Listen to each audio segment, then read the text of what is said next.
बिना धनका सम्पूर्ण कलाकारलाई जोरदार ताली एकचोटि सबैले एकै आवाजमा भन्दिनु होला कस्तो लाग्यो ओके हाम्रो करण सर अशोक जी ल अशोकलाई केही 2 शब्द जाओस्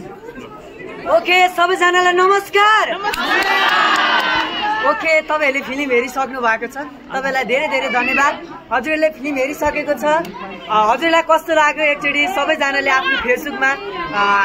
अशोक बाबुको फिल्म राम्रो छ भनेर सबैजनाले पोस्ट गरिदिनु होला फिल्म कस्तो लाग्यो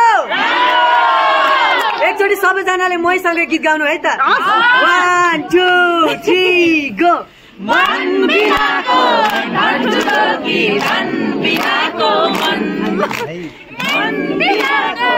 भन्छु कि धन बिनाको मन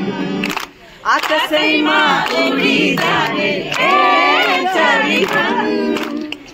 दुनियाँलाई नियाल्ने आकाशमा भन मन बिनाको भन्छु कि धन बिनाको मन सबैजना नमस्ते राम सर कस्तो लाग्यो हजुरहरूलाई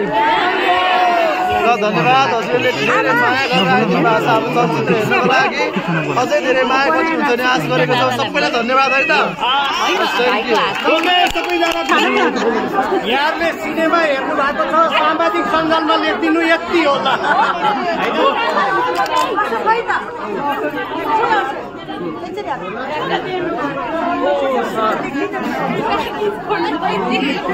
लाग्यो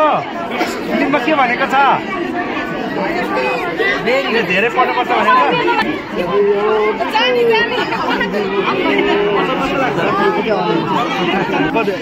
भनेर सानो बच्चा छ ठुलो बच्चा 11 वर्षको बच्चा बच्ची लिएर आउनुभयो एकदमै राम्रो लाग्यो बच्चा बच्चीलाई जे सिकेकोली खालको मुभी छ सबै कुरा समेटेको भएर मलाई मन पर्यो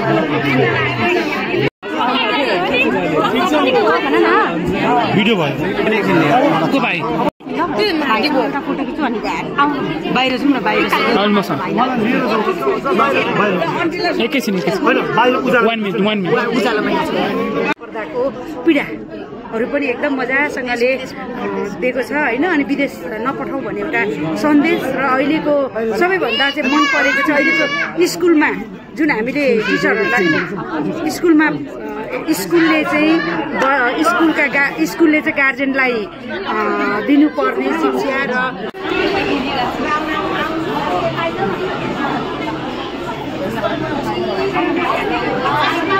पहिल्यैदेखि सरले गर्छेको यो कामदेखि केही सम्मान मलाई बाटोमा आज अर्को मैले अशोक दर्जीलाई बनाइसकेको होइन टङ्क 10 जना भयो सम्हालेर अब 20वटा अशोक जन्माउन सक्ने क्षमतावान बनाउनु भयो त्यसको लागि एकदम सजिलो र मुभीतिर जाम होइन मुभी एकदमै राम्रो छ एउटा सानो बच्चाको स्टोरी हामी चाहिँ अशोकलाई हेऱ्यौँ कि मुभीलाई हेऱ्यौँ एउटा कहानीलाई हेऱ्यौँ होइन त्यहाँ चाहिँ हाम्रो देशको समस्या होइन कतिवटा मान्छेहरू क्यान्सर भएर मरिरहेको छ यसमा कतिजना पैसा खानै नपाएर मरिरहेको छन् कसैलाई चाहिँ हामीले कलेक्ट गरिरहेको मरिरहेको छ त्यसको यो रियालिटी देखाएको छ अनि हामीले मेट्दै गरेको होइन विभेद जुन विभेद चाहिँ हामीले सक्यो होला हामी सहरमा बस्ने छैन विभेद तर कता न कता विभेद छ मनभित्रको विभेद मेट्ने प्रयास गरेको छ यो है मैले एकदमै राम्रो लाग्यो अनि एउटा मिठो लभ स्टोरी पनि छ जहाँ चाहिँ होइन हाम्रो भर्खरै हुन्छ नि अफेयर चलिरहेको मान्छे आउनुभयो भने नि एकदम मजा मानेर जानुहुन्छ र प्रेम भनेको के हो प्रेमको लागि मान्छेले त्याग गर्छ अशोकको काम कस्तो लाग्यो अशोकको काम फिल्ममा कस्तो लाग्यो राम्रो लाग्यो अशोक बुढा छ ल उसले राम्रो ट्रेनिङ पाएको रहेछ है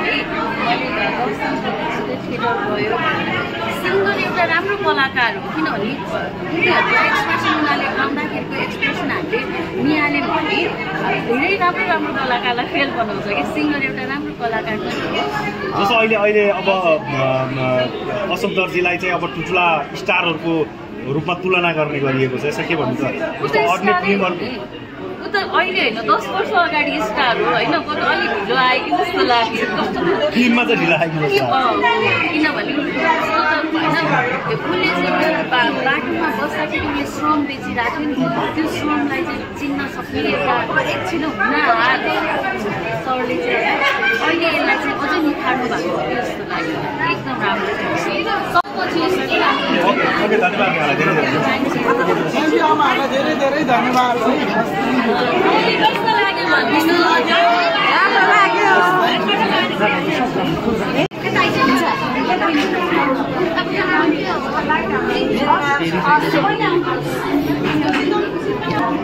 अब हलहरू आज कति भिजिट गर्दै हुनुहुन्छ कति एक्साइटेड हुन्छ कि पहिला हल भिजिट गर्नु सकेसम्म अब हाम्रो टिम आज 3 दिन